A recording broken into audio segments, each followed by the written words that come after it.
Praise the Lord. எனக்கு அன்பானவர்களே, இன்றைக்கு நம்மில் அநேகர் நடந்து முடிந்த காரியங்களையும் நாம் இழந்தவைகளையும் அந்த பழைய வாழ்க்கையை நினைத்து வேதனைப்படுகிறவர்கள் அதிகம்.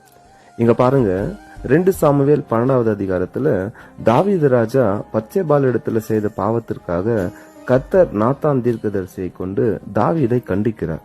அப்பொழுது தாவீது உடனே மனம் திரும்பி கர்த்தருக்கு விரோதமாக பாவம் செய்தேன் என்று சொல்லி கர்த்தரிடத்தில் பாவ மன்னிப்பை பெற்றுக் கொள்ளுகிறார். ஆனாலும் கர்த்தர் தாவீதின் பாவத்தை மன்னித்தாலும் அதற்கான தண்டனையாக தாவீதிற்கும் பத்சேபாளுக்கும் பிறந்த குழந்தையை அடித்தார். அந்த குழந்தை வியாதியினால் அவதிப்பட்டது. தாவீது மிகவும் வருந்தி சாப்பிடாம தன்னை வருத்தி குழந்தைக்காக தேவனிடத்தில் ஜெபம் பண்ணி கொண்டிருந்தார்.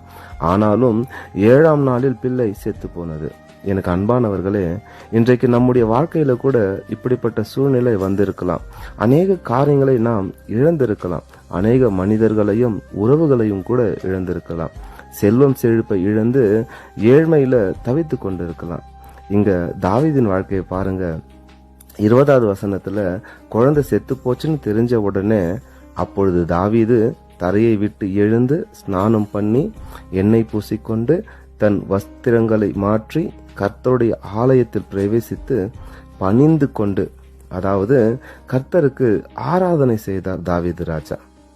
இறந்த குழந்தைக்கு பதிலாக இன்னொரு குழந்தையை கொடுத்தார் கர்த்தர். இன்றைக்கு நாம என்ன செய்து கொண்டிருக்கிறோம்? நடந்ததையும் இழந்ததையும் அவமானங்களையும் ஏமாற்றத்தையும் நினைத்து அங்கேயே விழுந்து கிடக்கிறோம். அதனால ஒரு பிரயோஜனமும் இல்லைங்க. போனது திரும்ப வர போறதில்ல. போதும், அந்த இடத்தை விட்டு எழுந்து கர்த்தரை ஆராதிக்க தொடங்குங்க.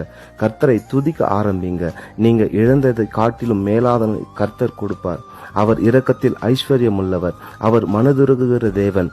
தாவீது செய்தது பாவம்தான். கர்த்தர் தாவீதின் பாவத்தை மன்னித்தது உண்மைதான். ஒரு தண்டனை கொடுத்தது உண்மைதான். அதற்கும் மேலாக அவர் கிருபை உள்ளவராயிருந்து தாவீதிற்கு இன்னொரு பிள்ளையை கொடுத்து அவனை ராஜாவாக தெரிந்து கொண்டார். அவனிடத்தில் அன்பாயிருந்தார்.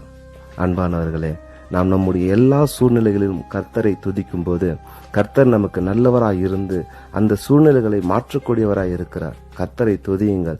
அவர் நல்லவர். அவர் கிருபை என்றும் உள்ளது. ஆமென்.